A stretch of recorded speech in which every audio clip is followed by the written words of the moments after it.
নাই, ঠিক আছে? বিয়ে বাড়িতে আসি নাই, দাওয়াত খেতে আসি নাই যে আমরা 10 ক্যান্টনমেন্ট থেকে আসছি এই জায়গায় দাওয়াত খেতে আসছি, এরকম কিন্তু না। আমরা যেহেতু এই জায়গায় আসছি, সুতরাং এই জায়গায় যদি একটা বিড়ালও মারা যায়, কাকও মারা যায়, ওটা রেসপন্সিবিলিটি আমার, বুঝা গেছে?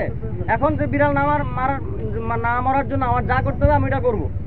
আমার এখানে লোকজন আছে, আমি পর্যাপ্ত পরিমাণ লোকজন নিয়ে আসছি, ইকুইপমেন্ট নিয়ে আসছি, অস্ত্র, প্রত্যেকটা রাইফেল কিন্তু ফুললি লোডেড, ভিতরে অ্যামুনিশন আছে, ঠিক আছে? আপনারা ভাবেন না আমি আপনাদের দেখাতে পারি, এটা আমার পিস্তল, পুরোটা কিন্তু অ্যামুনিশন ভর্তি।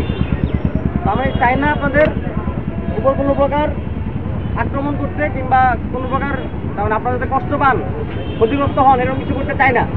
কিন্তু আপনারা বাধ্য করেন, আমি যদি বারবার খালি ফোন পাই যে অমুক আমাকে থ্রেট দিচ্ছে, মৃত্যু হুমকি দিচ্ছে, আগুন দিয়ে পোড়াই দিতেছে, বাড়িঘর লুট করা করতেছে, আমি কিন্তু তার মানে নর্মালি বসে থাকবো না। নর্মালি গিয়ে আপনার ডাইকে নিয়ে আমি আপনার দই মিষ্টি খাওয়াবো না। আমি এমন কাজ করবো যেটা আপনার পছন্দ হবে না, বুঝা গেছে? এরকম যদি যাতে না হয়, আপনারা যারা নর্মাল সাধারণ মানুষ আছেন, এই কেদারগঞ্জ থেকে কিন্তু সবকিছু হয়, হেডকোয়ার্টার।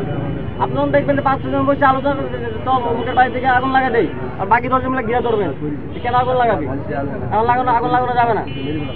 যদি দেখেন যে বাকি ওরা তো আমার বাড়িতে আগুন দিচ্ছিল, তাহলে আমরা এবারে গিয়ে যাই, আপনার সাধারণ মানুষ মিলে আটকাবেন না, এটা করা যাবে না এখন, বুঝা গেছে?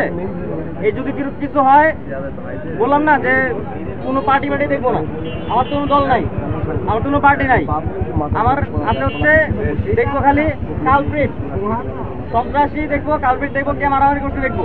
আশা করে মনে হচ্ছে যারা হাতে লাঠি দিবো সেই মনে করেন যে আকাম করছে, যারা চুরি দেখবো, সে চুরিতে ফল কাটুক আর জায়গা কাটুক, তারাই আমি ধরবো, বুঝা গেছে? সুতরাং এই ধরনের কোনো পরিস্থিতি সৃষ্টি করা যাবে না, ঠিক আছে? আচ্ছা, ঠিক আছে, ধন্যবাদ সবাইকে। এটা সবাইকে